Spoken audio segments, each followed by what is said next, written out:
I'm Faith Woods. I am the director of Mission Partners International, and we are an agency that works primarily in the country of Ukraine, country with many, many challenges. We're constantly in communication with our partners, and they're always sharing stories of the things that they're doing and the ways that we are partnering together to help those people. And those stories are what keeps me going. I think about them, I look at them, I read them over and over again, and they break my heart, many of them. And I'll give you an example. A little girl named Dasha. She's from a tiny little village. And this is a village that has very high unemployment, a lot of addiction issues, families are in trauma. And this sweet little girl, she's gotta be 6 maybe maximum. And her parents are both alcoholics. And they often lock her out of the house at night. They just forget about her completely. And they lock her out of the house at night, and she's on the street all night long. And she's not fed well, so she doesn't sleep well. Our partners tell us she cries because she's so lonely. Last year we gave them a blanket, and it was so bad that the partners couldn't even go to their house because their parents were drunk. So they couldn't meet this little girl at her house. We gave her a blanket, and she said it was like Jesus's gift to her. Those are the stories that keep me going. And that's not the only story. There's many of those kinds of stories. I fight for girls like Dasha because they deserve to be fought for. They deserve more than they have.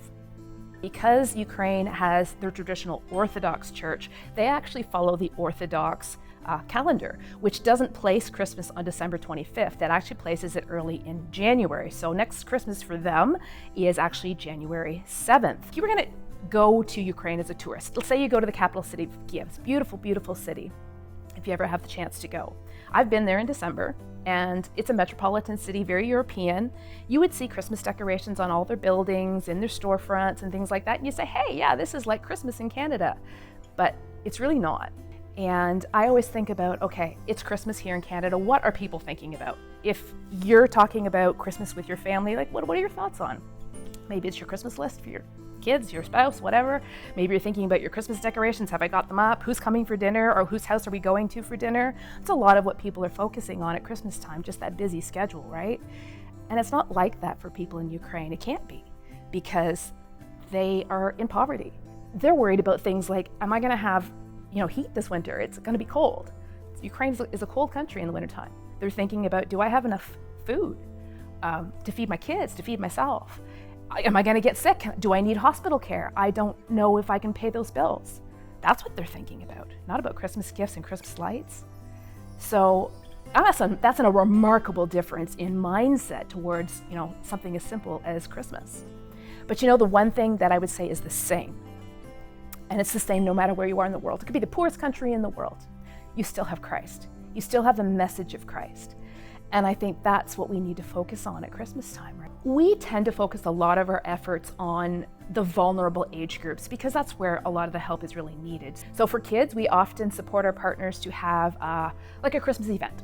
Last year they did most of them outside out of safety, but they'll get a bunch of kids in the community together, they'll invite them in, they'll say we have gifts for everybody, they'll tell the story of Christmas, they'll have people come in costumes just to have a really fun time, music for the kids, and then every kid goes home with a special little gift for them, a little bit of candy.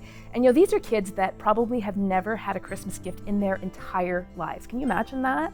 It's small, but it's really powerful for them, especially because what comes with it is the message of hope, is that somebody loves you, somebody cares about you, somebody a world away thought enough about you to give you something special, so you had hope and joy this year.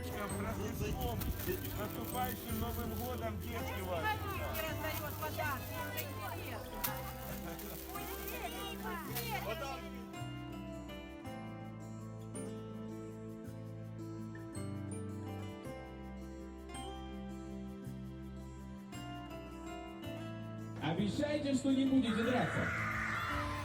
А любить друг друга будете?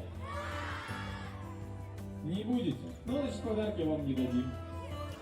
Будем. Хорошо, девочки, давайте раздавать наши подарки.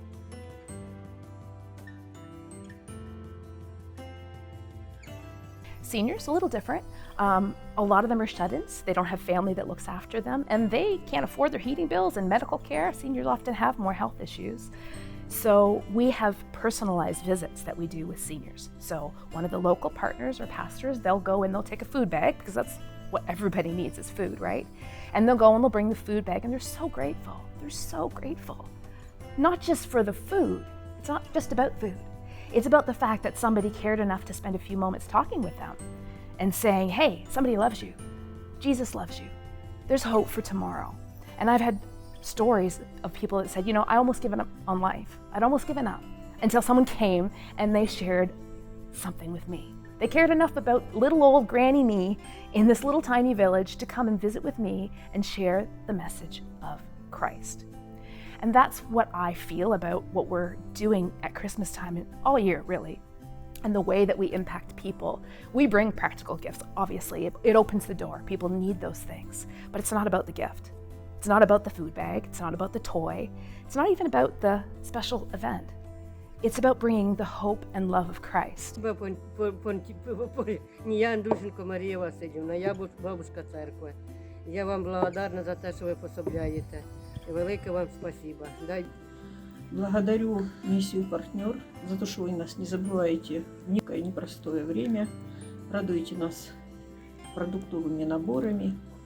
You can find us on the web at mpiconnect.org. That is our website. We're on Facebook, we're on Twitter, we're on Instagram, so you can look us up at Mission Partners or Mission Partners International on Facebook.